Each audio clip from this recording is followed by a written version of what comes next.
Salam əziz tələbələr, hər vaxtınız xeyir olsun. Xoş gördük hər birinizi. Biz qaldığımız yerdən davam edirik. Artıq birinci imtahanda yüksək nəticə yığmışıq, aşağı nəticə yığmışıq. Nəticəmizdən asılı olmayaraq ikinci imtahana fokuslanmalıyıq və yenə də inşallah ki, sizlərə ikinci imtahana qədər faydalı ola biləcək sualları təqdim edəcəm. Siz də izahına baxmış olacaqsınız və xeyrini də inşallah ki, görmüş olarsınız. Hər birinizə uğurlar arzulayıram. İkinci cəhd imtahanında inşallah ki, hər şey ürəyiniz istəyən formada olmuş olar. Başlayaq suallarımızın izahına. Birinci sualda deyir ki, ailədə nöqtələr verir. Uşaqlarını hər cür məsuliyyətdən uzaq tutan valideynlər başqaları tərəfdən idarə olunmağı gözləyən fərdlər yetişdirir. Nöqtələri nə ilə tamamlamaq olar? Hansı cümlə ilə tamamlamaq olar? Baxaq. Ailədə bütün öhdəlikləri özlərinə götürən, uşaqlarını hər cür məsuliyyətdən uzaq tutan valideynlər başqaları tərəfdən idarə olunmağı gözləyən fərdlər yetişdirir. Elə doğru cavabımız olacaq nə? A variantı. Ailədə özünə çox güvənən, uşaqlarına hər cür məsələn yox, uyğun gəlmir. Uşaqlarla kobud davranan əlaqəsi yoxdur. Niyə başqaları tərəfindən yetişdirilən fərdlər yetişdirsin ki? Bütün öhdəlikləri uşaqların üzərinə yükləyən, yəni bütün öhdəliklər də bunu gətirib çıxartmır, səbəb olmur. Uşaqlarını da özləri kimi böyütməyə qarşılarına məqsəd qoyan yox. Elə ən uyğun cavab A variantı olur ki, ailədə bütün öhdəlikləri özlərinə götürən, uşaqlarını hər cür məsuliyyətdən uzaq tutan valideynlər başqaları tərəfindən idarə olmağı gözləyən fərdlər yetişdirir. Gəldik ikinci suala. Torpaq, palçıq. Uyğunluq hansı əlaqə var bunlar arasında? Torpağa su qarışanda palçıq olur. Una da su qarışanda xəmir olur. Cavab olur A variantı. İkinci sualımızda sement, kərpic, yağış, asfalt, kitab, vərəq, şəkər, bura şəkər arasında isə bu uyğunluq, bu əlaqə yoxdur. Üçüncü sualda dəniz, yosun. Baxaq, hansı uyğunluğu tuta bilərik burada? Çıxara bilərik. Dəniz, yosun. Dənizdə yosun olur və ya da ki, yosun dənizdə olur. Belə deyə bilərik. Monitor klaviaturada olmur. Sap iynədə olmur. Əslində olur. Yəni, sap iynəyə keçirilir, amma sap iynədə olur arasındakı əlaqə yosun dənizdə olur əlaqəsindən eyni deyil. Hələ ki, bir ehtimal bu şübhələndirə bilər. Saxlayıram. Galaktika, planet, yox, əksinə. Ev, həyət, əksinə olmalıdır. Kartof torpaqda olur. Cavabımız, daha doğru cavabımız Y variantı olmuş olur. Yəni, dediyim kimi, sap iynədə olur. O ayrı məsələ. Amma tam əlaqəyə keçsək, dəqiqliyə keçsək, yosunun yerləşmə yeri dənizdir. Yosun dənizdə olur, kartof isə torpaqda olur. Sap iynədə olmaya da bilər. Düz deyərsiniz, kartof torpaqda olmaya da bilər. Bu ayrı məsələdir. Lop dərinə də gedib beyninizi çox yormayın. Yəni, burada sap iynə əlaqəsi ilə daha dəqiq olan bir cavab var. Torpaq və kartof variantı. Dördüncü sualda doğru cavabı seçin deyir. Elnarə, Gülnarə, Arif və Aygül qohumdurlar. Məlumdur ki, Elnarə Gülnarənin bacısıdır. Nə qəşəng adları var bunların. Elnarə, bir dənə də Gülnarə. Bunlar bir-birindən bacıdır. Buraya yazaq. Bacı. Daha sonra Gülnarə Arifin qızıdır. Gülnarə Arifin qızıdırsa, buraya yazıram Arif. Atasıdır. Yəni Gülnarənin atasıdır. Gülnarə ilə Elnarə bacı idisə, avtomatik olaraq Arif həm də Elnarənin atası olmuş olur. Çünki Elnarə ilə Gülnarə bacı idi.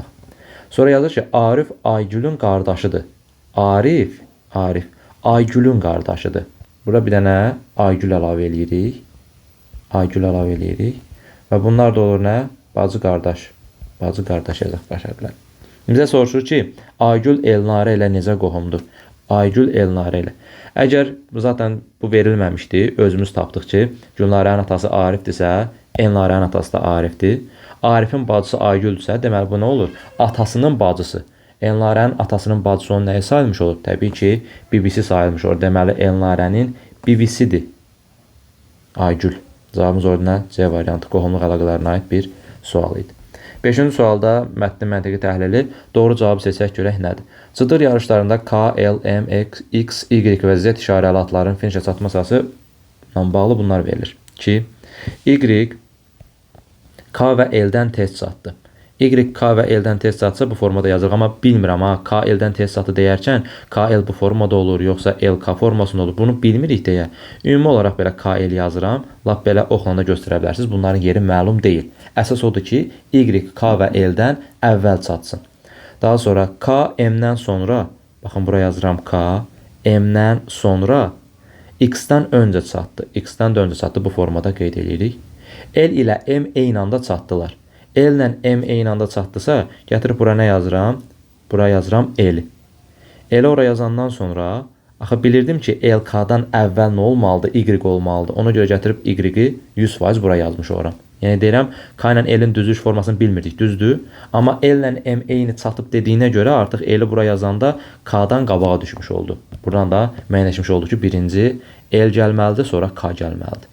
Bunu da qeyd elədik. Z x-dən sonra çatdı deyir ən axırıncı cümlədə. Z x-dən sonra çatdısa burada yazsan Z-i. Artıq bizim düzülüşümüz budur. Bitdi. Bundan başqa qeyri-adi bir şey ehtiyac yoxdur burada eləməyə. Bu adlar arasında finişə birinci və sonuncu keçənlər hansılardır soruşur. Birinci gələn Y-dir, axırıncı gələn isə Z-dir. Cavabımız olur hansı variant? Y variantı Y ilə Z. Gəldik 6-cı suala.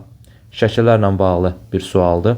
Bu tipli suallarda əsasən çalışın ki, hər sətirdə işlənən eyni fiqurları axtarıb tapasınız. Çünki əksərən o formada olur. Düzdür, bəzən olur ki, sırf bir səthi üzrə baxmaq kifayətlənir. Misal üçün, bu fiqurun müxtəlif formalarını verir.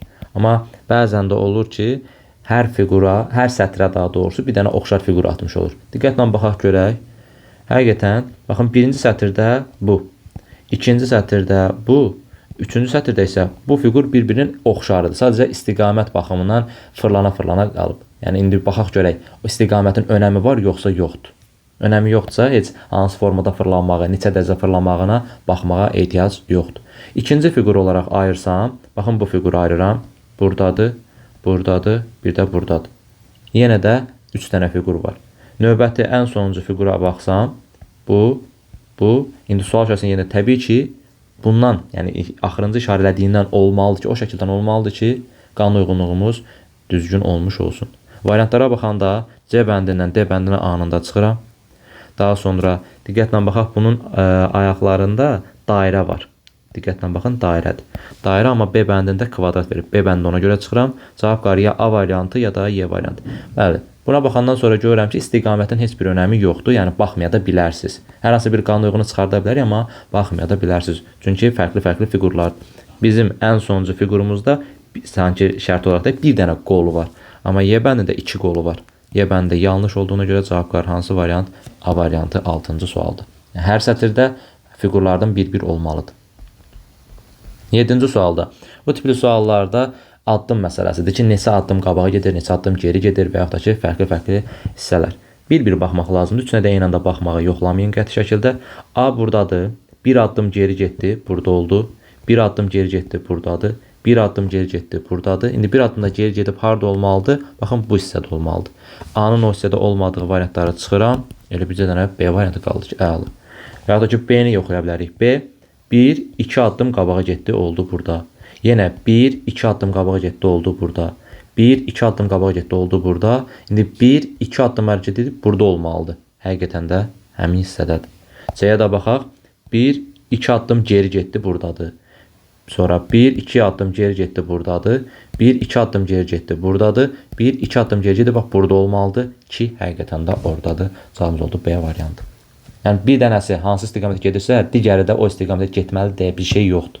Hərəsinin öz hərəkət trayektoriyası var, qarışdırmayın. Gəldik 8-ci suala. Deyir ki, fermer növbəti il əkinin məhsuldarlığa təsirini yoxlamaq üçün eksperiment keçirir. Bunun üçün 5 növ tərəvəz, yer kökü, kartof, kələm, noxud, balqabaq göstərilən şərtlərə uyğun olaraq 3 növünü mütləq yetişdirməlidir. 3 növü, bax, bu 5-dən 3-ü mütləq yetişdirilməlidir. Bu şərtləri verir, hələ ki oxumuram onlar, çünki mənə lazım deyil, görün məndən nə istəyir. Fermer 1-ci il yer kökü, kartof və kələm yetişdiribsə, şərtlərə uyğun olaraq 3-cü il hansı tərəvəzləri yetişdirəcək? Diqqətli olun, burada 1-ci ildən sonra 2-ci ili soruşmur ha. Bu sualın biraz çətinliyi varsa, o da 1-ci ildən sonra 2-ci ili soruşmamağıdır, 3-cü ili soruşmağıdır. Yəni, 1-dən sonra 2-ni soruşsaydı, çox rahat şəkildə tapardıq. Amma indiki məqamda 1-ci il yetişdirdiyini verir, 2-ci il yetişdirdiyini heç nə məlum deyil, sən təkrar tapmalısan ki, ona nəzərən 3-cüyü də tapa biləsən. 1-ci il hansılar yetişdirir? Gəlin qeyd edək.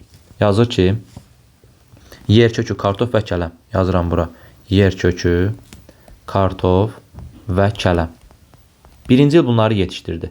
Lap yaxşı. Şərtlərə baxaq görək. 3-cü il hansını yetişdirə bilər? Amma yenə dediyim kimi, 3-cü il nələr yetişdirdiyini tapmaq üçün əvvəlcə biz 2-ci ili tapmalıyıq ki, işimiz biraz da rahatlaşmış olsun. Yazır ki, kartof yetişdirilən ildə, birinci şərtdə yazır, mütləq yer kökü yetişdirilməlidir. Baxaq ki, variantlarda bəlkə elə 3-cü yerdə hər hansısa birindən kartof və sonra yer kökü verməyib, ən azından 2-cini tapmadan onu silə bilərsən. Baxıram variantlara yer kökü, kartof, yer kökü, kartof, yer kökü. Bunu qarışdırmayın. Deyir ki, kartof yetişdirən ildə yer kökü yetişdirilməlidir. Bəzən tələbələr bu C bəndində səhv çıxardır. Deyir ki, bu cümləyə əsasən ki, yer kökü var amma kartof yoxdur. Demir ki, yer kökü olan vaxtı kartof da yetişdir. Deyir, kartof yetişdirilən ildə mütləq yer kökü yetişdirilməlidir. Bunlar fərqli cümlələrdir. Yəni C bəndini birinciyə əsasən çıxa bilməzsən. Amma D variantını çıxa bilərsən. Niyə? Çünki burada kartofu görürəm, yer kökünü görmürəm. Amma deyirdi ki, kartof yetişdirən ildə mütləq yer kökü yetişdirilməlidir. D bəndi sırf buna görə yanlışdır. Sonra Y bəndində kələm, noxud, balqabaq, burada isə elə bir problem yoxdur, nəsə çıxa bilmirəm. Yəni birinci cümləyə əsasın. İkinci cümləyə baxaq. Bir il kələm yetişdirilsə, növbəti il kələm yetişdirmək olmaz. Bu cümlə mənə üçüncünü tapmağa kömək olmur. Mənə ikincini tapmağa kömək olur. Axı mən birdən-birə çox hopana bilmərəm, gedə bilmərəm. Ona görə biz başlayırıq nəyə? İkinci il hansılar yetişdirilə bilər? Onu müəyyənləşdirməyə. Bu cümlədə bizə kömək olur. Deyir ki, bir il kələm yetişdirilsə, növbəti il kələm yetişdirmək olmaz. Mən baxıram ki, birinci il kələm yetişdirilmişdir. Əgər birinci il kələm yetişdirilibsə, mən 100% bilirəm ki, ikinci il sən kələm yetişdirə bilməzsən. Buraya yazıram, kələm yetişdirə bilməzsən. Üstdən xətt çəkirəm. Lap istəyirsiniz burada da xətt çəkək ki, bu kələm artıq ikinci il ola bilməz. Biz ikinci il axtarırıq. Sonra yazır ki, hər il əvvəlki il yetişdirilən 3 növ tərəvəzdən təkrar olaraq ancaq birini yetişdirmək olar. Ancaq birini yetişdirmək olar. İndi burada birinci ilə baxın, yer kökü, kartof və kələm yetişdirilibdir. Düzdür, birinci il. Növbəti ikinci ildə bunun ikisi təkrarlanmaması üçün ya yer kökü ya da kartof burada olmamalıdır. Niyə? Soruşsaz.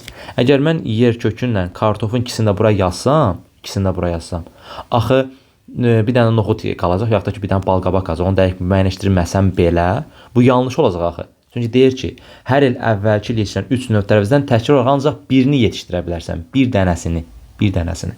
Mən ona görə müəyyənləşdirirəm ki, burada ikinci ildə kartof yetişdirilə bilməz.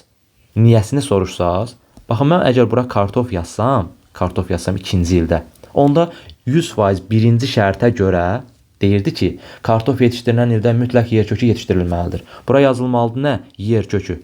Artıq mən bura kartof yazanda mütləq yer kökü də əlavə olunduğuna görə bu dəfə üçüncü şərtimiz yanlış olacaq.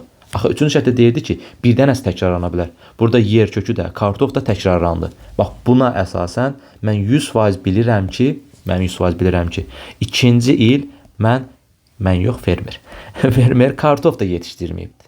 Əgər kələm yetişdirməyibsə, kartof yetişdirməyibsə, zaten bu 3 dənə məhsul qalır, üçünü 100% yetişdirməlidir. Deməli, mən qəşək tapdım ki, ikinci il yer kökünü, noxud və balqabaq yetişdirib.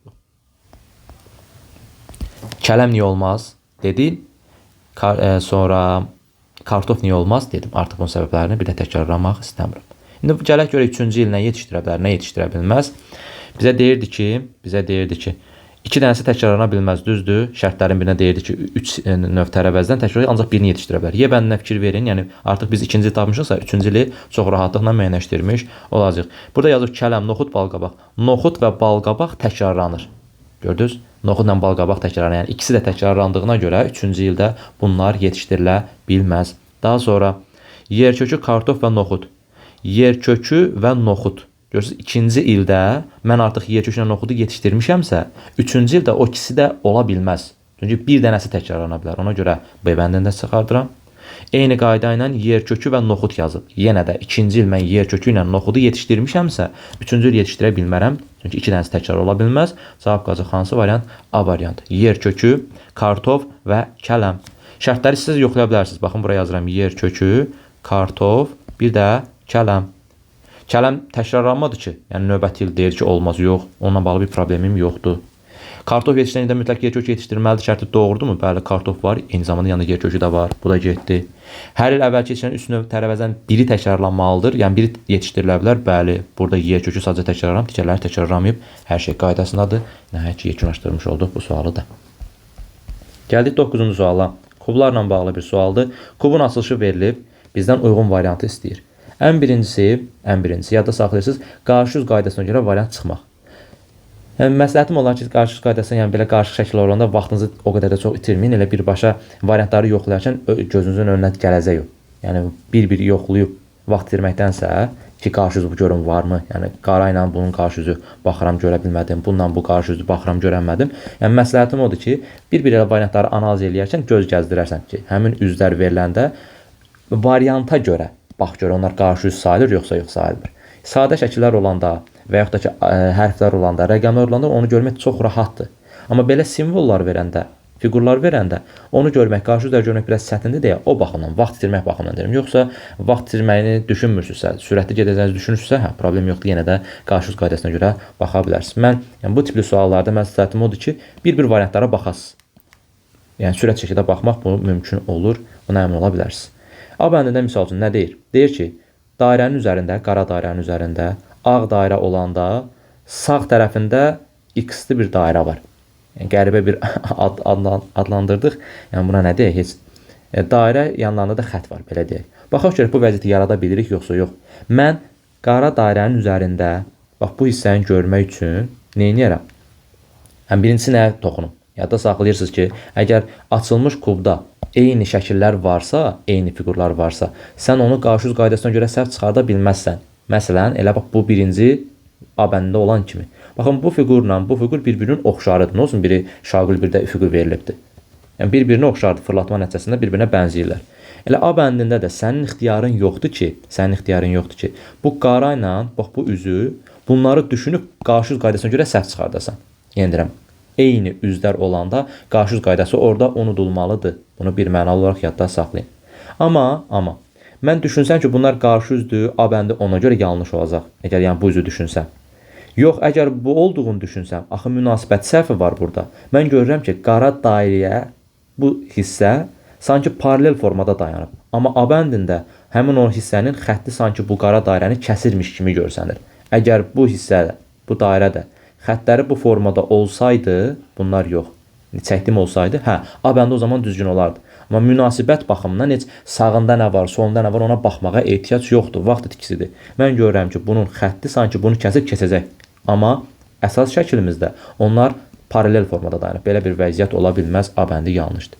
Sonra ağ dairənin üstündə qara dairə görmək üçün təməl qaydadan istifadə edib. Buranı kəsib yapışdırıram sol tərəfə. Sol tərəfə yapışdıranda ağın üzərində qara görmək üçün hardan baxmalıyam? Buradan baxıram. Ağ dairənin üstündə qara dairə olanda sağ tərəfində belə bir fiqur var. Amma buradan baxın, o sol tərəfindədir. Sağ tərəfindədir. Sağ tərəfində belə bir fiqur var. B bəndi də ona görə yanlışdır. Sonra C bəndinə baxaq. C bəndi nə deyir?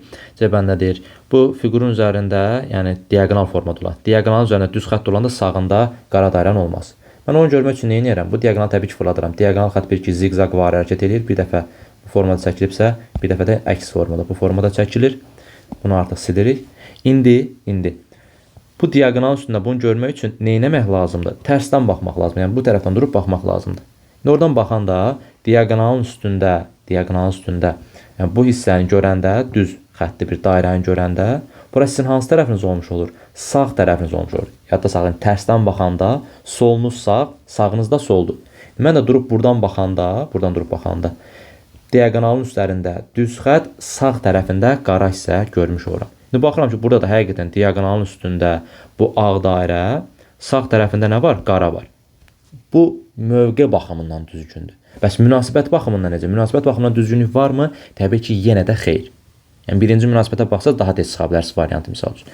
Mən münasibət baxımından görürəm ki, yenə də bu qara dairə ilə bu hissənin münasibəti doğru deyil. Əgər bu ikisini düşünsəm, yenə qarşı üz qaydasına görə yanlışdır. A bəndi necə sıxmışamsa, bu da həminki səhvdəndir. Yox, bu üzü düşünürəmsə, axı mən görürəm ki, bu qara ilə bu üzlərin bir-birinə sanki paralel formada dayanıb. Kəsmə hissəsi yoxdur. Yenə də C bəndində bu xətt sanki bu hissəni kəsib keçirmiş kimi görsənir. Ona görə yanlışdır. Mövqe baxımından düz olsa da münasibət baxımından yanlış olmuş oldu. Sonra D variantına baxırıq. Yəni bunu özüm bu qədər uzadıram ki, daha yaxşı dərk eləyəsiniz və növbəti hissələrdə daha asanlıqla müəyyənləşmiş olur. Yoxsa elə birbaşa variant üzərinə gedərəm, qutarıb gedər. Mən bunu istəmirəm. Sırf bu hissələrdə, yəni fiqura, simvollarına verilən hissələr biraz çətin görsənir deyə biraz dərinə düşmüş oluram. Yəni bezməyin bundan. Bu suallar bizi öyrədir, bu suallar bizi möhkəmləndirir. Buna əmin ola bilərsiniz. Deməli, burada nə var? Burada qarşı üz qaydasına görə anında çıxa bilərsiniz. Niyə? Çünki mən bilirəm, bu üzdən, bu üz bir-birinin qarşı üzüdür. Bunların oxşar üzü yoxdur ki, düşünəm ki, bəlkə budur, yoxdur. Oxşar üzü yoxdur, amma bunları bir-birində hər ikisini eyni anda verir. Qarşı üz qaydası nə idi? Yığılmış kubda qarşı üzlər eyni anda görsənə bilməz. Yəni bu üzlə bu üz bir-birinin qarşı üzüdür. Konkret görsənər deyə D-bəndi çıxırsan, cavab var. Hansı variant? Y variantı. Y variantında gəlin görək həmin vəziyyəti yarada bilirik, yoxsa Y variantı da səhvdir. Bəlkə sualımız heç düzgün deyil. Deməli bu hissəni kəsib yapışdırıram bu tərəfə. Təməl qaydalardan biridir, yəqin ki bunu bilirik. Kəsib yapışdıracağıq, heç nə fırlatmırıq. Zaten fırlatsaq nə olacaq ki, dairə olduğu kimi yerində qalır. İndi qaranın üzərində ağı görmək üçün nə etməlisən sən? Bu tərəfdən durub baxmalısan. Bu tərəfdən durub baxanda həqiqətən də qara dairənin üzərində ağ dairə olanda sağında diaqonal xəttli bir dairə var. Y-bənd nə veribdir? Qara dairənin üzərində ağ dairə olanda sağında diaqonal xəttli bir dairə var. Bundan əlavə münasibəti də yoxlamaq istəyirəmsə, mən görürəm ki, bu diaqonal ağ və qara dairələrin təpə nöqtəsinə tərəf çəkilməyib. Yəni bu formada deyil. Həqiqətən Y bəndində də həmin o diaqonallı olan dairə ağ və qara dairələrin təpə nöqtəsinə tərəf çəkilməyib. Yəni bu formada çəkilib. Bəzi testlərdə əksərən səhv çıxan hissələrdən biri də bax bu olur. Münasibət baxımından doğru görsənir, amma daha doğrusu mövqe baxımından. Münasibət baxımından gələndə xətti bu formada çəkir, yəni buradan çəkir belə, bir də buradan belə çəkir. Orada artıq müəyyənləşdirməlisən ki, bunların təpə nöqtəsinə tərəf çəkilir, yoxsa çəkilmir? Çəkilmir. Hər şey qaydasında olduğuna görə nəhayət ki, bu sualı yekunlaşdıra bilərik. Sual 10. Şəkildə neçə kiçik ölçülü kub var deyir. Bu tipli sualları bəlkə də ilk dəfə görürsünüz, ya bəlkə də görənləriniz var. Bir ehtimal düşə bilər deyə bu sualı da saldım bu izaha. Nə edirsiniz? Burada mərtəbə baxırsınız. Yəni bax bu birinci mərtəbədir, bu ikinci mərtəbədir, bu üçüncü, bu dördüncü, bu da beşinci mərtəbədir. Mərtəbə kimi sanki yadda saxlayırsınız. Və daha yaxşı başa düşmək üçün göstərim. Birinci mərtəbəyə ayrı, ikinci mərtəbəyə ayrı, 3-ə ayrı, 4-ə ayrı, 5-ə ayrı baxırsınız. Və üst görünüş bizim üçün önəmlidir. Üst görünüş, yandan saymaq olmaz kubları. Yandan saymaq olmaz. İndi bu biraz sadə deyə heç bir problem yaşatmaz sizə say baxımından. Problem yaratmır. Amma bəzi çətin tipli testlər var. Yəni ortadan birini götürdüyü, yoxa çıxartdığı. O zaman səhv eləmək şansı daha da çox olur. Yəni bu sırf 5, 4, 3, 2, 1 formasında düzüldüyünə görə yan tərəfdən də baxsaz, altda 5 dənədir, üstdən də baxsaz 5 dənə görsənir. Amma o formada yadda saxlamayın. Yenə də deyirəm, sırf üst üzü sayırsınız. Baxın, bu 1, lapsiz rəqəmlə yazın. Bu 1, bu 2, bu 3, bu 4, bu da 5. Birinci mərtəbədə neçə dənə kub var? 5 dənə. 5-i vurursam birinci mərtəbəyə, yəni 1-ə eləyir 5. Sonra keçirəm ikinci mərtəbəyə. 1, üst görünüşə baxıram. 2, 3, 4. İkinci mərtəbədə neçə dənə kub var? 4 dənə. 4 vurulsun ikinci mərtəbə 2-yə bərabərdir 8-ə. Niyə 2-yə vururuq? Çünki baxın, bunun altında biri var axı, mən birinci mərtəbədə onu saymamışam. Bunun altında bir dənəsi var axı, saymamışam. Yəni ikinci mərtəbədə alt üst 2 dənə deyə 2-yə vurulur. Sonra üçüncü mərtəbəyə çıxdım. Yenə 1, 2 və 3 dənə kub var. Üçüncü mərtəbədə 3 dənə var deyə 3-3-ə vurursan. Eləyir neçə? 9 dənə də kub burada var. Desəz ki, yəni bu 3-ə niyə vurulur? Yenə deyirəm, bax bu 1-in altında 2 dənəsi də var. Bu 2-nin altında 2 dənəsi də var. 3-ün altında həmçinin 2 dənəsi də var. Onlar da saya qatılmalıdır deyə bu formada vurulur. Artıq növbəsini izah eləməyəcəm. Artıq yəqin ki, tutmuş olduğunuz məsələ nədir? 4-cü mərtəbədə görsənən neçə dənə kub görsənir? 2 dənə. Neçənci mərtəbədə? 4-cü. Ona görə vurursan 2 vurulsun 4-cü mərtəbə. Bərabər eləyir neçə? 8 dənə də kub buradadır. Və ən sonuncu 5-ci hissədə, 5-ci mərtəbədə 1 dənə kub var. Ona görə 1-i vurursan 5-ə, o da eləyir neçə? 5. Bunlar toplayanda artıq burada neçə dənə kub varsa, onun sayını müəyyənləşdirmiş olursunuz. 13, 22, 30, 35, yəni A variantı. Belə. 11-ci sual şifrələrlə bağlı bir sualdır. Tarla, miras, iqlim, tarix, misal sözlər şəkildə miras sözünü soruşur.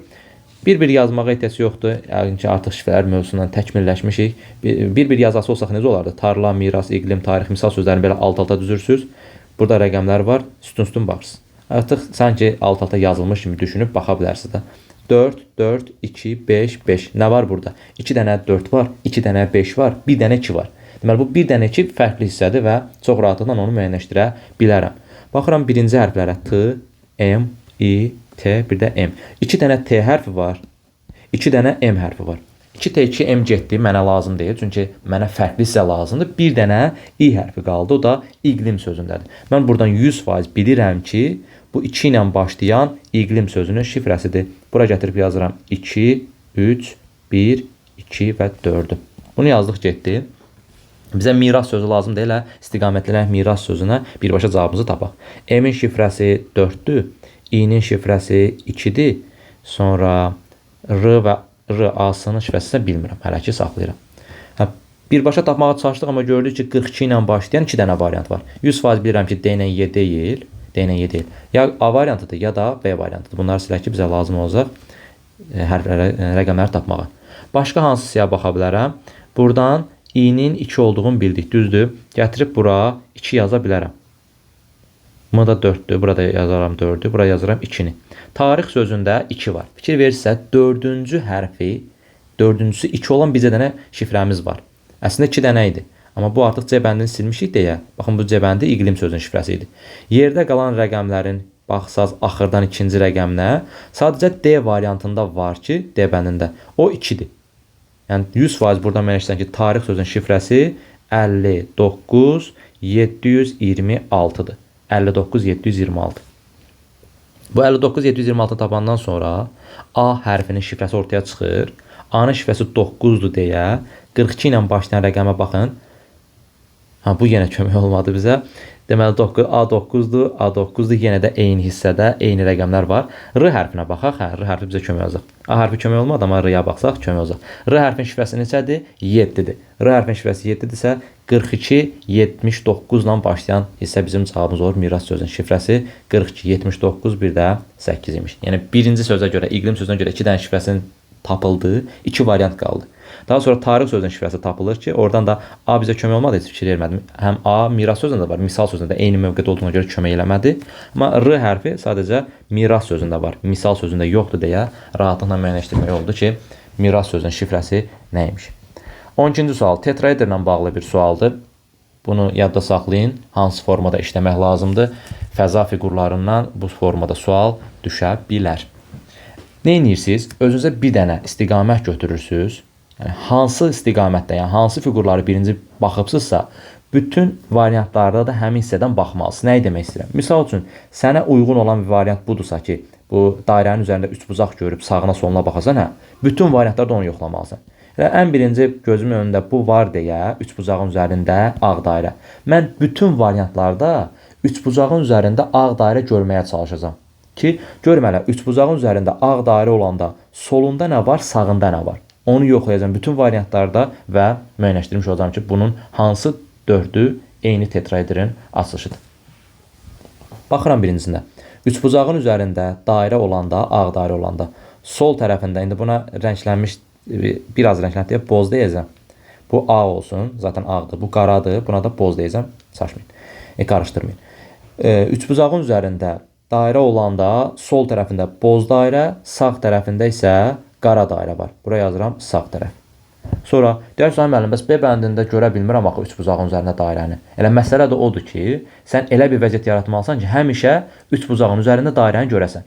İxtiyarınız var ki, bu 3 buzaqları fırladasınız bir-birindən qopartmadan, bir-birindən qopartmadan bunu yadda saxlayın. Qopartmadan nəyi demək istəyirəm? Yəni sənin ixtiyarın var ki, bu fiquru, yəni bu hissədən görsən, bu nöqtədən qopartmadan gətirib fırladıb bu hissəyə çəkəsən. Yəni bu fiquru 3 bucağı fırlatsan, gəlib hara düşmüş olacaq? Bu hissəyə düşmüş olacaq. Yenə də mən nə görürəm? 3 bucağın üzərində dairəni görürəmmi? Ağ dairəni. Bəli. 3 bucağın üzərində ağ dairə görəndə bura hansı tərəf olur? Təbii ki, bura olur nəyi? Onun sol tərəfi. Buranı da yenə fırladıb aşağıya gətirə bilərsiniz. Yəni bir dəfə fırlatsan, gəlib bura düşəcək. Yəni bu boz dediyimiz hissə, burada boz. Olacaq hansı tərəfi? Sağ tərəfi. Amma artıq birinə sol yazırsansa, digərini fırladıb niyə vaxtını aparırsan ki? Bilirsən ki, digəri də sağ tərəfdir də. Buna ehtiyac yoxdur. Amma yəni tam birində başa düşəsiz deyə onu da göstərmiş oldum. Yəni bu burada qalmağınla o da onun sol tərəfində olur anlamına gəlmir. Yəni sol tərəfində, yəni düz solunda nə var? Qara dairə. Yəni bu artıq onun sağ tərəfidir. Yəni belə ilk görünüşdən bura sanki sol kimi görsənir. O sizin beyninizi qarışdırmasın. Yəni həmən yanında, həmən düz bitişik olan hissə nədirsə, sol o tərəf sayılır. Sağını təsdiqləmək üçün də yenə dediyim kimi fırlatma ixtiyarınız var və fırlatmalısınız da ki, zaten bu doğru olmuş olsun. Yəni bunu aşağıya fırladanda 3 bucağın üzərində ağ dairə sağ tərəfində boz olmuş olur. Artıq A ilə B-yə fikir versəz bir-birindən fərqləndi. Çünki A bəndində sağ tərəf qara dairə idi. Amma B bəndində B yazılan hissədə B bəndi deyək. B bəndi isə sağ tərəf boz idi, sol tərəf qara idi. Yəni A ilə B-ni heç vaxt eyni asılış kimi götürə bilmərəm. Məsəl üçün B bəndini A-nında ataram, A ilə B verdiyinə görə. D bəndini A-nında ataram, A ilə B fərqli şəkillərdir. Ya A-nın oxşarları olacaq, ya B-nin oxşarları olacaq. İndi baxaq görək hansıdır. Bundan sonra daha da sürətli gedəcəm. Artıq yəqin ki məğzini başa düşdük. Yenə üçbucağın üzərində dairəni görmək üçün bu dairəni fırladaram yuxarıya. Bu hissədə olar. Üçbucağın üzərində dairə olanda artıq bura oldu onun sol tərəfi, qara olur onun sağ tərəfi. Daha sonra üçbucağın üzərində artıq burada görürəm. Yəni aşağıya fırlatmağa ehtiyac yoxdur. Bura onun sol tərəfidir, bura onun sağ tərəfidir. Yəni aşağıya da fırlatsam eyni şeydə bura sağ tərəf olmuş olacaq. Vaxt itirmək lazım deyil. Sonra yenə dairənin üçbucağın üzərində ağ dairə görmək üçün bunu nə edirəm? Fırladaram. Bunu fırlatıram bura, dairə gəldi bura. Bu oldu nə? Bunun sağ tərəfi. Bura sağdırsa, bunu da aşağıdan fırlatsam bura gələr. Onlar nəyi? Sol tərəfi. Yenə deyirəm təkrar fırlatmıram, vaxt getməsin. Bir də yenə burada da göstərir. Üçbucağın üzərində ağ dairə olanda bunu fırlatsaz bu tərəfə, onun sol tərəfidir. Bura onun sol tərəfidir, burada onun sağ tərəfidir. Artıq müəyyənləşdirdik hamısında ki, solda nə var, sağda nə var. İndi hansı 4-də eynidir? Baxaq. Sol tərəfi qara olanlara baxsam 1 dənə, 2 dənədir. Sol tərəfi qara olan 2 dənə, amma bizə 4-dən açılış lazımdır. Deməli, sol tərəfi boz olanları axtarıram. Sol tərəfi boz olanlar A-dır. Sol tərəfi boz olan C-dir. Sol tərəfi boz olan Y-dir. Sol tərəfi boz olan F-dir. Diqqətlə baxıb görə bilərsiniz. A, C, Y, F deməli bir tetraedrin açılışıdır. Yəni eyni tetraedrin açılışı sayıla bilər. Yerdə qalan D və B-yə baxsa solu qaradır. Həqiqətən baxın, burada da sol qaradır, burada da sol qaradır. Sağ isə bozdur. Bu isə 2 dənədir. Bizə 2 dənə variant lazım deyil. Yəni B ilə D birinin, yəni bir tetraedrin açılışıdır. A, C, Y, F də bir dənə tetraedrin açılışı. Bizə 4-ü lazımdır deyə. Cavabımız var. Hansı variant? A variantı. Belə. Gəldik 13-cü suala. Cavab variantlarından verilən hansı isə aşağıda şəklin parçası ola bilməz. Axırıncı, yəni ki 25-in qəbulunda bu sual tipinə oxşar da biri düşmüşdü. 4-ün yerləşdirirdim, biri kənarda qaldı. Bu da isə fərqli biraz. Ondan biraz fərqlidir. Hansını yerləşdir, yəni bu şəklin parçası ola bilməz deyil. Çətin bir sual deyil. Yəni bu hissəni burada düşünə bilərsən. Daha sonra B bəndini bu hissədə düşünə bilərsən. C bəndini harda hissəni düşünə bilərsən. Çox yerdə düşünülür. Y bəndində bu hissə, bir də bu hissələrdə düşünə bilərsən. Bu da Y bəndi. Amma D bəndini bu formada yerləşdirmək qeyri-mümkündür deyə. Yəni bizdən də soruşur ki, hansı bunun parçası ola bilməz, hissəsi ola bilməz. D variantı bunun parçası, hissəsi ola bilməz. 14-cü sual yenə imtahanda bu formada sual düşmüşdü. Amma bu onun biraz fərqli formasıdır. Bizdən soruşur ki, halqalardan hansının yerini dəqiqliyə müəyyənləşdirmək mümkündür. Yəni imtahanda çox rahat və çox sadə bir forması düşmüşdü bunun. Ən birinci nə edirdik? Xəttlərin sayını yazırdıq. Buradan 3 xətt çıxır, buradan 5 xətt, buradan 4, 3, 5, 4, 4 və 4. Eyni qaydanı burada köçürdürəm. 3, 4, 5, 4, 4, 4, 3 və 5. 2 dənə 3, 2 dənə 5, qalanda 4, bəli, düz köçürmüşük, bir dənə yoxlayaq. Sonra nəyə baxırıq? Nəyi dəqiqliklə müəyyənləşdirmək mümkündür deyir. Mən bilirdim ki, koordinatları yazmaq lazımdır, düzdür, bu oxşar olan hissələr olanda. Amma 3 xəttiyə fikir versəm, 4, 4, 5-ə yol gedir. Bura baxsam, yenə 4, 4, 5-ə yol gedir. Yəni 3 xətti, yəni ən kiçik olan hansısa ona baxmaq daha məqsəd uyğun idi. Amma bu 4 xətləri də yaza bilərsiniz, 5 xətləri də yaza bilərsiniz koordinatlarını. Bu vaxt aparacaq. Yox, təbii ki, mən dediyim üsulu görməsəz, başqa əlacınız yoxdur. Neynəməz? 4 xətlərin getdiyi yolları yazmalısınız, 5 xətlərin də getdiyi yolları yazmalısınız, koordinatları çıxardım. Məsəl üçün bu 4 xəttə hara gedir? 3-ə, 5-ə, 4-ə, 4-ə. Bu 4 xətt hara gedir? 4-ə, 5-ə, 5-ə, 4-ə. Görürsünüz, bu artıq bir-birinə fərqləndi. Yəni, dediyim üsulu görməsəz, mütləq şəkildə bunların koordinatlarını yazmalısınız. Dediyim üsul nədən ibarətdir? Diqqətlə baxın, məncə bu tipli sual işləyibsiniz. Əvvəlki izahları da vermişəm, xatırladım. Bu 3 dənə 4-ün birləşməyi var. Bunların bir-birinə, yəni B-nin, Y-nin, H-ın bir-birinə yolu var, əlaqəsi var. Sanki bir üçbucaq əmələ gətiriblər, belə deyək.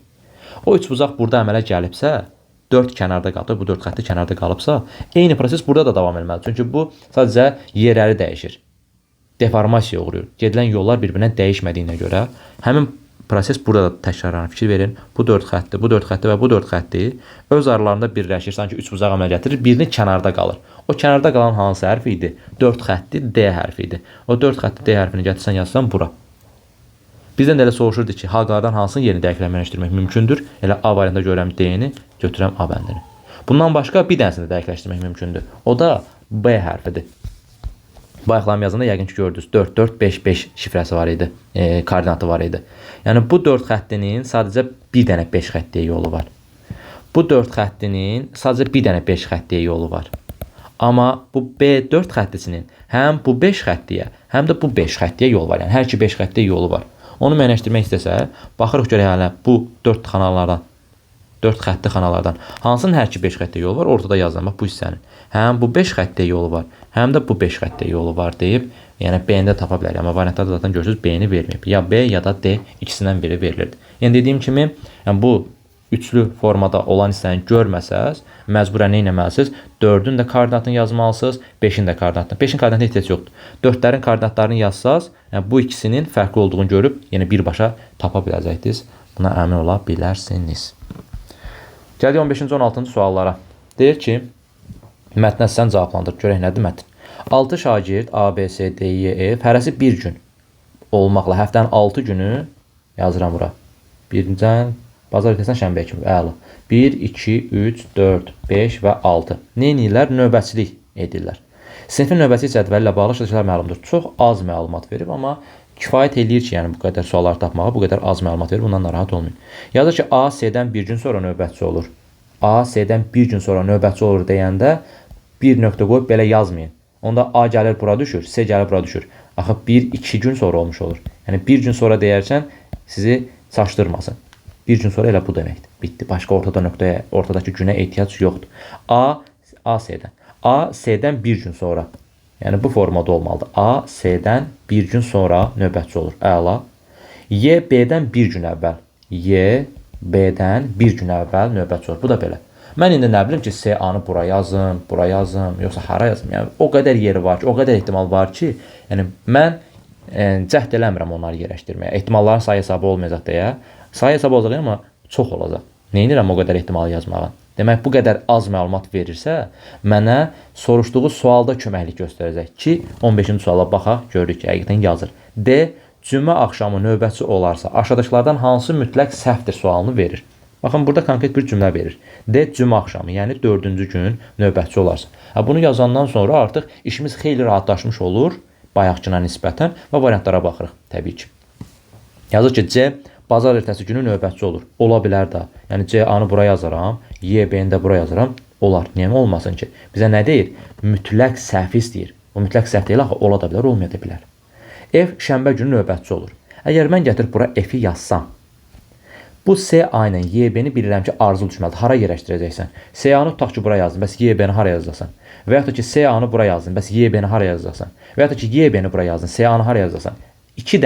2 dənəlik boş yer olmadığına görə, yəni bu mütləq səhvdir. Yəni F heç vaxt şənbə günündə növbətçi ola bilməz bu şərtlər daxilində. Əgər F şənbə günü növbətçi olarsa, C-A və Y-B ardıcıllığını heç cürə yerləşdirə bilmirəm. Elə cavabımız var. Hansı variant? B variantı.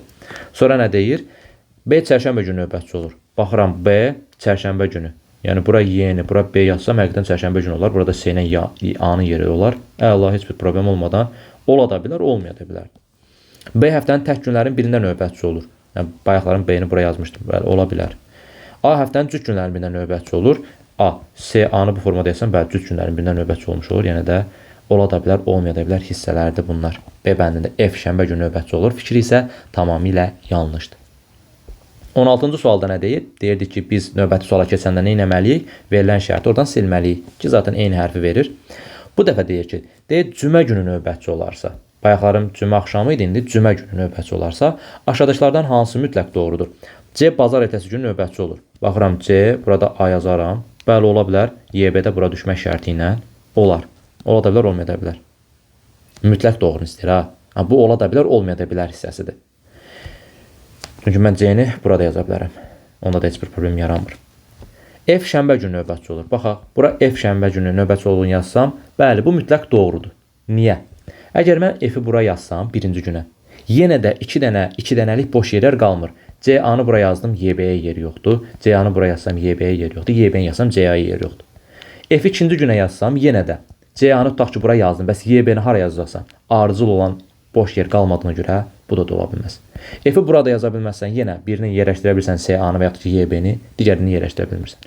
Burada yazanda yenə də 2 dənəlik boş yerlər olmadığına görə, 2 dənəlik nəyə görə deyirəm? Biri SA-nın yeri olsun, bir də YB-nin yeri olsun deyə deyirəm. Yəni heç cürə 1-ə, 2-yə, 3-ə, 4-ə yaza bilməsən elə B bəndində yazılan F şənbə günü növbətçi olur fikri mütləq doğru olan fikirlərdəndir. Cavabımız olur. Burada da B variantı. Digər variantlarda artıq özünüz analiz edərsiniz. 17-ci sualda nədir? Uyğun variantı görək. Deməli, mən bu şəkillə birinci ilə ikinci şəkli toplayıram. Bu niyə öz-özünə silinir? Maraqlıdır. Özünə gəldi. Deməli, uyğun variant görək nədən ibarətdir? Dedik ki, birinci şəkillə ikinci şəkil üzəri toplamaq lazımdır. Bu şəkli bura çəksəm, oxşar olan hissə yoxa çıxır. Fikir verirsiniz. Oxşarlar yoxa çıxır, fərqlilər qalır. Yəni, bu üst hissə və alt hissə oxşar deyə yoxa çıxdı. Görürsünüz, burada yoxdur. Üst və alt hissə yoxdur. Bu tək idəyə çəkdi, bu da tək idəyə çəkdi, diaqonal da tək idəyə çəkdi. Deməli, üst-üstə toplayır, oxşarlar yoxa çıxır, fərqləri qalır. Burada oxşar hissə yox idəyə özü alınmış oldu. Burada isə kənarında verilən romb bir-birinin oxşarıdır. Ona görə yoxa çıxmalıdır onlar. Yerində sadəcə Y bəndindəki kimi X qalmalıdır. Bitdi. Gəldik 18-ci suala, doğru cavabı tapın deyir. Hesab əməllərində demişik, həmişə nə olur? Bizə istiqamət verən doğru bir məntiqi həmlə olur daha doğrusu. Doğru bir deyəkən, hətta doğrudur onun. Olur bir dənə həmlə, məntiqi həmlə. Nədir buradakı məntiqi həmlə? Mən görürəm ki, çox rəqəm verilməyib burada. 1-7 burada verib, 2-7 burada verib, bir də 8-də bura verib. Başqa o qədər də məlumat verməyib. 100% bilirəm ki, 8 T-nin qiymətidir. Çünki buradan heç bir hesab əməli olmadan düşür aşağıya.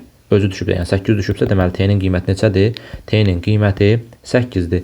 Əgər T-nin qiyməti 8-dirsə, mən bilirəm ki, V-ni LM7-yə vuranda 2788 edir. 2788 edir. Düzdür?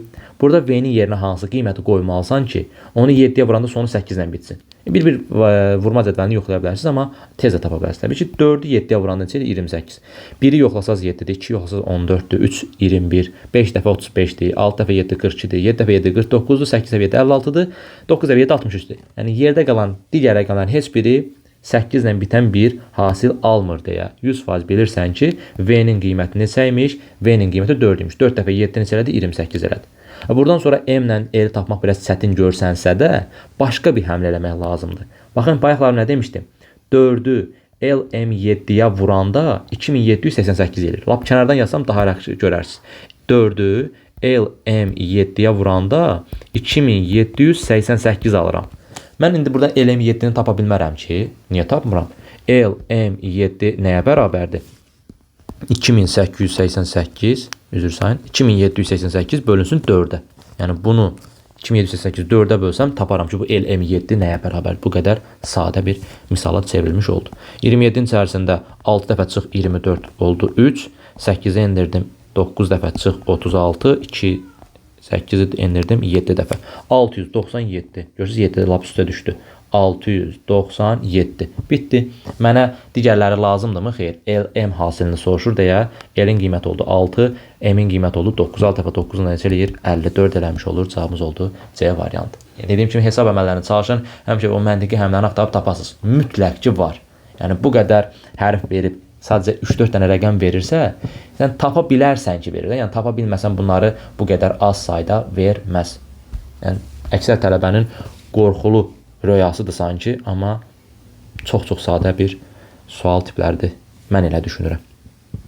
Beyninizdə niyə çətinləşdirirsiniz? Mənim maraqlıdır. Çətinləşdirmirsə lap yaxşı. Doğru cavabı seçin deyir. Cədvəllər mövzusuna aid bir sualdır. Gəlin baxaq görək nə verir cədvəldən çıxan məlumatlar hansılardır. A ilə D-nin cəmi bərabərdir 18-ə. Yəqin ki, kəsişməni bilirsiniz. Bəs D plus C-ni nədən alıb? A plus F bərabərdir D plus C-yə. Daha sonra F ilə B-nin cəmi 21-i verir. Yazıram buradan F ilə B-nin cəmi 21-ə bərabərdir. 2A nədən alınıb bəs? F ilə C-nin cəmindən. F ilə də C-nin cəmi nə verir? 2A-nı vermiş olur. Yəni, bu tipli suallarda əksərən hamısını alt-alta tərəf-tərəfə toplayıb nəsə bir çıxartmaq olur. Onu da yoxlaya bilərsiniz. Alt-alta özünüz toplayarsınız. Yaxud da ki, mən də yoxlaya bilərəm. İndi baxarıq. Və yaxud da ki, buradan nəyi görmüş oldum? Baxın, F plus C-ni verir. F plus C-ni verir 2A-ya bərabər olduğunu. Mən buradan baxan kimi F minus C-ni də görə bildim. Çünki biri sağ tərəfdə, biri sol tərəfdədirsə, deməli eyni tərəfə keçidəndə çıx hissəsi də görünmüş olacaq. Ona görə bunları alt-alta yazıram. Baxın, f plus c bərabər 2a-dır. Buradan da f-i saxlayıram yerində c-ni bu tərəfə keçirirəm. F minus c bərabər nəyə? D minus a-ya. Əla, bu formada yazandan sonra tərəf-tərəfə toplasam, görək nə baş verir. Tərəf-tərəfə toplasam bunları, c-lər ixtisar gedir. Qalır nə? 2f bərabərdir. Tərəf-tərəfə nə edirdim? Toplayırdım. 2a-dan a-nı toplayanda nə qalır? A qalır plus d.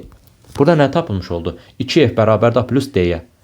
Burada 2f a plus d-yə bərabər olan kimi əla. Bir dənə gözmə nədə idi? A plus d-nin 18-ə bərabər olması. Yenə deyirəm, misala hardan başladım? Bu hissələrdən f plus c cəmini 2 aldığını gördüm. Bir də bu ifadədən f minus c-ni də çıxarda biləcəyimi gördüm. Çünki biz əgər sistem tənli işləməyi öyrənilmişiksə, biliriksə, avtomatik olaraq yada düşməlidir ki, f plus c ilə f minus c-ni bir araya gətirsəm, oradan c-ni ixtisar eləyə bilərəm, islah eləyə bilərəm. O məntiqlə yanaşıb bunu görmək olar. Buradan tərəf-tərəfə toplayanda 2f bərabər a plus d alındı.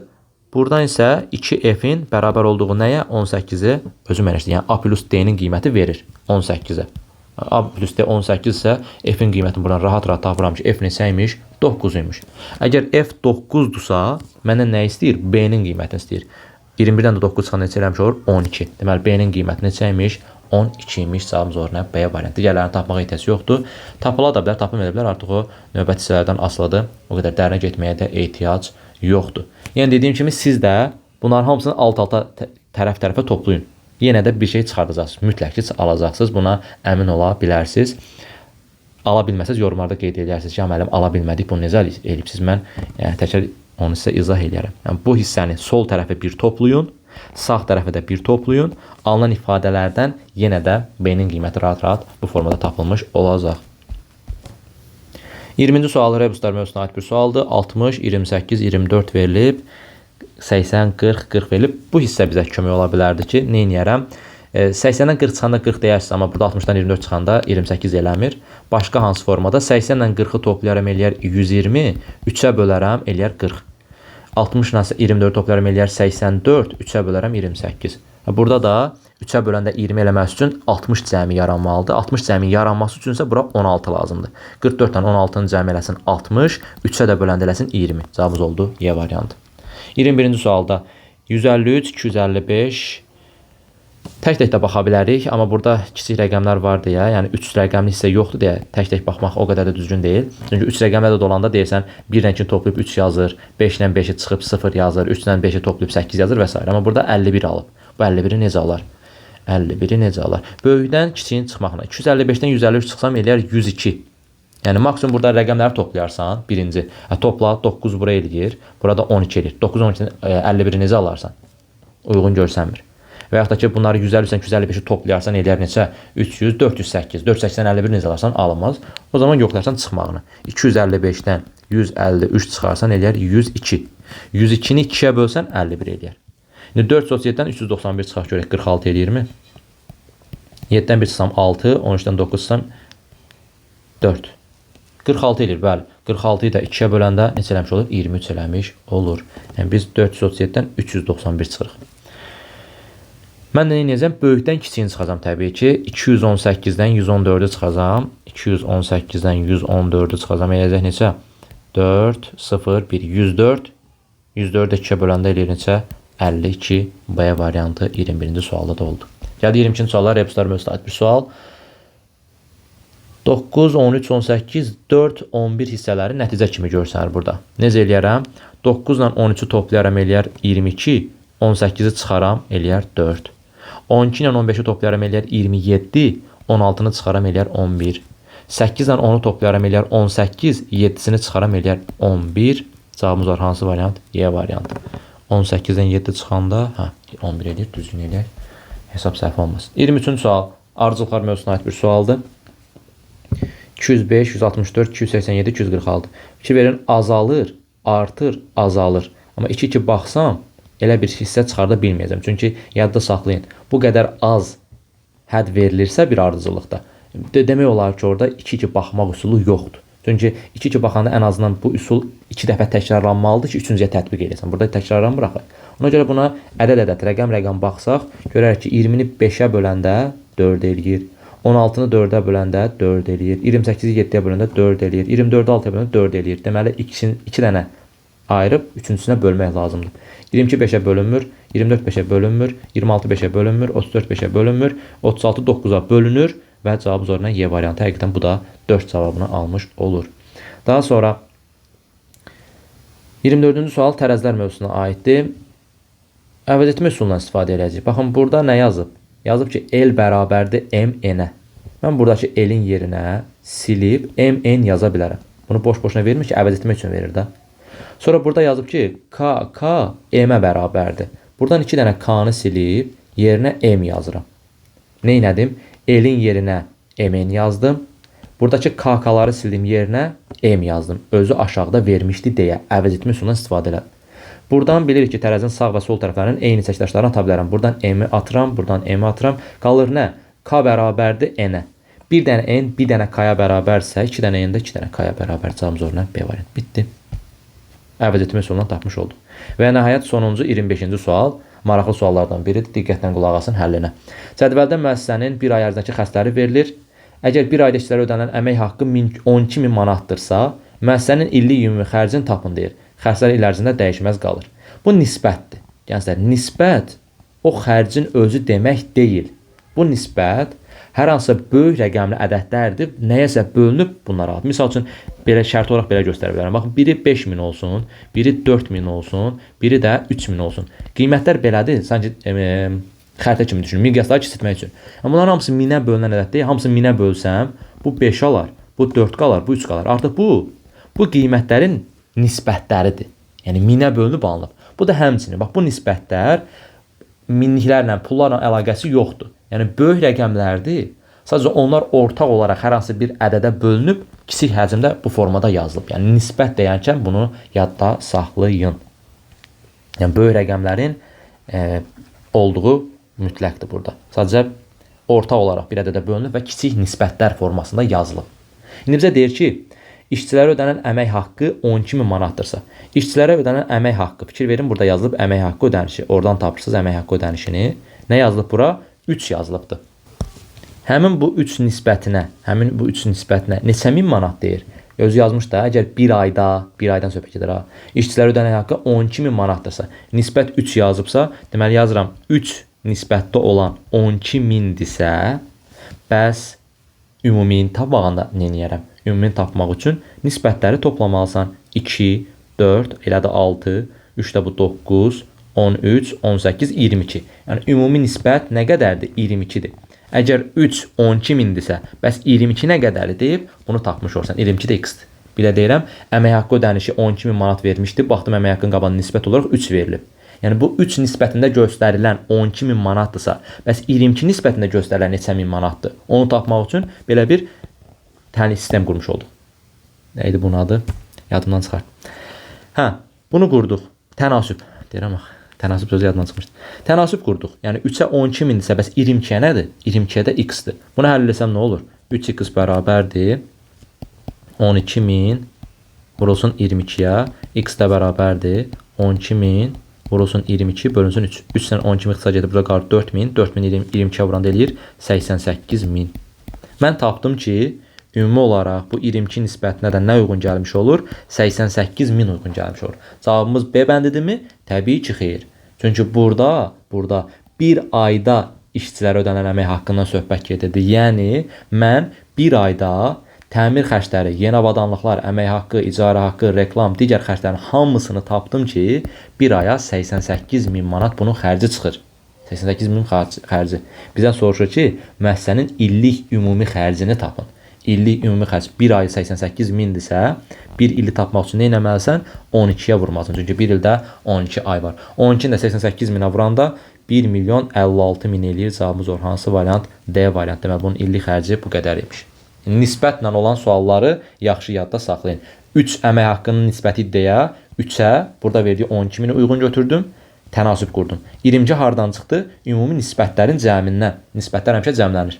Nisbətlərin cəmlədim 22 elədi. 22-nə nə uyğun gəlmiş oldu? 88.000. Yəni bu bir ayda burada olan hamısı bütün xərcləri idi. 88.000 xərc idi. Sonra bir ayda 88.000 isə bir ildə də 12 ay verdi. 12 88.000-ə vurdum elədi. 105 min yox. 1.056.000 eləmiş oldu. Bax belə. Bu da 25-ci sualın izahı. İnşallah ki faydası olmuş olar sizlər üçün.